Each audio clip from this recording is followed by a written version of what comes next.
ಎಲ್ಲರಿಗೂ ನನ್ನ ನಮಸ್ಕಾರ. ನನ್ನ ಹೆಸರು ಚಿನ್ಮಯಿ. ನನ್ನ ವಾಸಸ್ಥಳ ಬೆಂಗಳೂರು. ನಾನು ಇಂದು ನಿಮಗೆ ರಕ್ಷಾಬಂಧನದ ಕಥೆಯನ್ನು ಹೇಳುತ್ತೇನೆ, ಕೇಳಿ. ರಕ್ಷಾಬಂಧನದ ಇತಿಹಾಸ ನಮಗೆ ಮಹಾಭಾರತದಿಂದ ತಿಳಿಯುತ್ತೆ. ಭಗವಾನ್ ಶ್ರೀಕೃಷ್ಣನಿಗೆ ಶ್ರುತದೇವಿ ಎನ್ನುವ ಚಿಕ್ಕಮ್ಮಳಿದ್ದಳು. ಅವಳು ಶಿಶುಪಾಲ ಎಂಬುವ ವಿಕೃತಗೊಂಡ ಮಗನಿಗೆ ಜನ್ಮ ನೀಡಿದ್ದಳು. ದೊಡ್ಡವರಿಂದ ಅವಳಿಗೆ ಏನು ಗೊತ್ತಾಗುತ್ತೆ ಅಂದರೆ, ಯಾರ ಸ್ಪರ್ಶದಿಂದ ಶಿಶುಪಾಲ ಸ್ವಸ್ಥನಾಗುತ್ತಾನೋ ಅವರ ಕೈಯಲ್ಲೇ ಸಾಯುತ್ತಾನೆ ಅಂತ.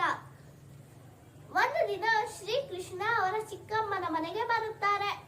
ಆಗ ಶ್ರುತದೇವಿ ತನ್ನ ಮಗನನ್ನು ಶ್ರೀಕೃಷ್ಣನ ಕೈಗೆ ಕೊಡುತ್ತಾಳೆ. ಅವನು ಸುಂದರವಾಗಿ ಬದಲಾಗುತ್ತಾನೆ. ಅದನ್ನು ನೋಡಿ ಅವಳು ತುಂಬಾ ಸಂತೋಷ ಪಡುತ್ತಾಳೆ. ಆದರೆ ಶ್ರೀಕೃಷ್ಣನ ಕೈಯಲ್ಲಿ ಮಗ ಸಾಯುತ್ತಾನೆ ಅಂತ ತುಂಬಾ ನೊಂದುಕೊಳ್ಳುತ್ತಾಳೆ. ಶ್ರೀಕೃಷ್ಣನ ಹತ್ತಿರ ಬೇಡಿಕೊಳ್ಳುತ್ತಾಳೆ, ಶಿಶುಪಾಲ, ನೀನು ಯಾವ ತಪ್ಪುಗಳನ್ನು ಮಾಡಿದರೂ ನಾನು ನಿನ್ನನ್ನು ಕ್ಷಮಿಸುತ್ತೇನೆ. ಆದರೆ ನೀನು 100ಕ್ಕಿಂತ ಹೆಚ್ಚು ತಪ್ಪುಗಳನ್ನು ಮಾಡಿದರೆ ಖಚಿತವಾಗಲು ಶಿಕ್ಷೆ ಕೊಡುತ್ತೇನೆ ಅಂತ ಶ್ರೀಕೃಷ್ಣ ಪ್ರಮಾಣ ಮಾಡುತ್ತಾರೆ. ಶಿಶುಪಾಲ ದೊಡ್ಡವನಾಗಿದ್ದಾನೆ. ಛೇದಿ ಎನ್ನುವ ರಾಜ್ಯಕ್ಕೆ ರಾಜನಾಗುತ್ತಾನೆ. ಅವನು ತುಂಬಾ ಕ್ರೂರವಾದ ರಾಜನಾಗಿದ್ದ. ಅವನ ರಾಜ್ಯದಲ್ಲಿರುವ ಜನಗಳಿಗೆ ತುಂಬಾ ಕಷ್ಟ ಕೊಡುತ್ತಿದ್ದ.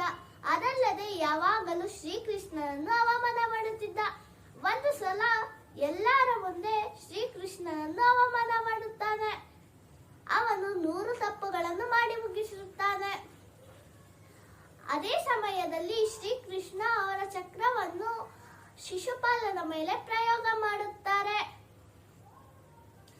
ಅವನಿಗೆ ಎಷ್ಟೇ ಅವಕಾಶ ಕೊಟ್ಟರೂ ಅವನ ಬುದ್ಧಿಯನ್ನು ಬದಲಾಯಿಸಿಕೊಳ್ಳುವುದಕ್ಕೆ ಅವನು ತಯಾರಾಗಿಲ್ಲ. ಕೊನೆಗೆ ಅವನು ಶಿಕ್ಷೆ ಅನುಭವಿಸಲೇಬೇಕಾಯಿತು.